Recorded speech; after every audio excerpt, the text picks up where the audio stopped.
భోగి పండుగ అంటే మంటలు వేయడమే కాదు, అంతకు మించి ఎన్నో విశిష్టతలు ఉన్నాయి. భోగి సందర్భంగా పిల్లలకు భోగి పళ్ళు పోస్తుంటారు. ఇళ్లల్లో బొమ్మల కొలువు పెడుతుంటారు. మన తెలుగు లోకిళ్లలో బొమ్మల కొలువుకు ఉన్న ప్రత్యేకతయే వేరు. ఇక భోగి పళ్ళు పోయడం ఈ పండగకు చాలా పెద్ద హైలైట్.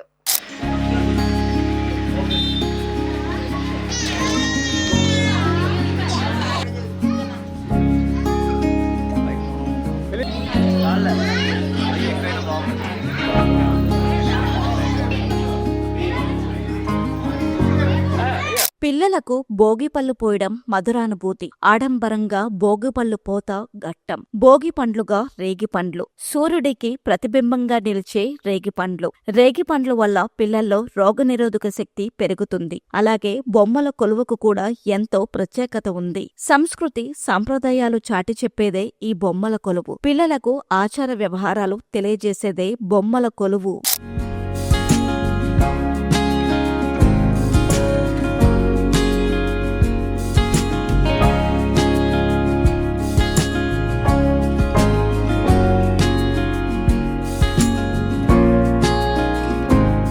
అసలు భోగిపళ్ళు పోయడమేంటి, బొమ్మల కొలువు ఎందుకు అనే సందేహం ఇప్పటి తరం వారికి రావడం చాలా కామన్. దీనికి మన పెద్దలు ఎన్నో కారణాలు చెప్పారు. భోగి పండుగ నాడు పిల్లలకు భోగిపళ్ళు పోయడం మనం చూస్తుంటాం. ఇది చాలా మంది ఇళ్లలో జరుగుతుంది. దీనికి ఎటువంటి నిబంధనలు లేవు. ఆసక్తి ఉంటే ప్రతి ఒక్కరూ చేసుకోవచ్చు. పిల్లలకు దిష్టి తగలకుండా పెద్దలు అందరూ కలిసి భోగిపళ్ళు పోస్తుంటారు. పిల్లలకు మంచి ఆరోగ్యం కలగాలని కోరుకుంటారు. సంక్రాంతి పండుగ వేళ బొమ్మల కొలువు జరుపుకోవడం వెనుక గొప్ప ఆంతర్యమే ఉంది. పురాణ ఘట్టాలను జ్ఞాపక తెచ్చేలా బొమ్మలని అమర్చి పురాణ విశేషాలు మన తర్వాత తరం వారికి తెలియజేయాలనే సంకల్పం నుంచి పుట్టుకొచ్చిన తంతు ఈ బొమ్మల కొలువు.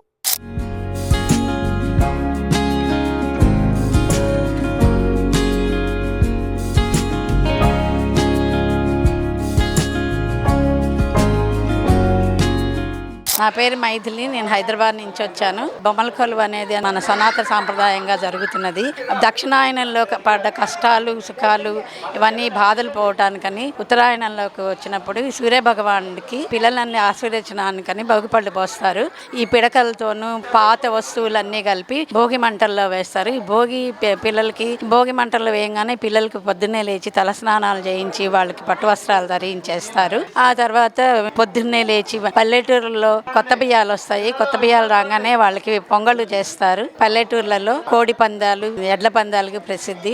ఇది నరనారాయణులు బదరీవనంలో వాళ్ళు తపస్సు చేస్తుండగా ఒక రోజు వాళ్ళకి ఆకలి వేస్తుంది. ఎదురుకుండా రేగిపళ్ళ చెట్టు కనిపిస్తుంది. ఆ రేగి పండు కోసుకుని వాళ్ళు తింటారు. చాలా తీయగా ఉంది. ఇది ప్రసిద్ధమైన పండు. దీని పేరు బదరీ పళ్ళం అని పెడతారు. సూర్యనారాయణుడికి కూడా చాలా ఇష్టమైన పండు సూర్య భగవానుడికి. అందుకని ఆయన కూడా ఎర్రగాను గుండ్రంగా ఉంటుందని రేగి పండు చాలా ఇష్టపడతారు ఆయన. ఇదే సూర్య భగవానుడు ఆశీర్వచనాలు అంటే పిల్లలందరికీ ఈ భోగి రోజు భోగి పళ్ళు పోస్తే దిష్టి పోతుందని అందరూ అనుకుంటారన్నమాట. భోగి పళ్ళు పోయడం అంటే పిల్లలకు ఆశీర్వాదం.